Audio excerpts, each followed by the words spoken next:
ದ್ವಾರ ಬಾಗಿಲಿನಿಂದ ಬರುವಾಗ ಮತ್ತೊಂದು ದೃಶ್ಯವನ್ನು ಕಾಣುತ್ತೇವೆ. ಕೋಳಿ ಮತ್ತು ಹುಂಜ ಕೂಗುತ್ತಿರುವ ದೃಶ್ಯ, ಜೊತೆಗೆ ಎಮ್ಮೆಯನ್ನು ಕಾಣುತ್ತೇವೆ. ಅದರೊಟ್ಟಿಗೆ ಒಬ್ಬ ಅಜ್ಜಿ ಯಾರನ್ನೋ ನೋಡುತ್ತಿರುವ ದೃಶ್ಯವನ್ನು ಕೂಡ ಕಾಣುತ್ತೇವೆ. ಈ ಎಮ್ಮೆಯನ್ನು ನೋಡಿದಾಗ ಒಂದು ಜನಪದ ಗೀತೆಯು ನೆನಪಾಗುತ್ತದೆ.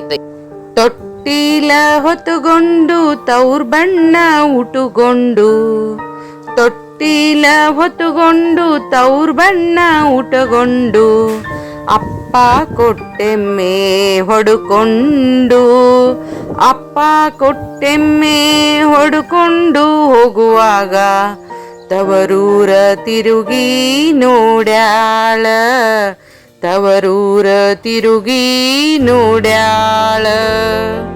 ಈ ಹಾಡನ್ನು ಕೇಳಿದಾಗ ತಿಳಿದು ಬರುವುದೇನೆಂದರೆ, ತವರು ಮನೆಯಿಂದ ಹೆಣ್ಣು ಮಕ್ಕಳು ಬಳುವಳಿಯಾಗಿ ಆಕಳು ಮತ್ತು ಎಮ್ಮೆಯನ್ನು ಒಯ್ಯುತ್ತಿದ್ದರು ಎಂದು ತಿಳಿದು ಬರುತ್ತದೆ.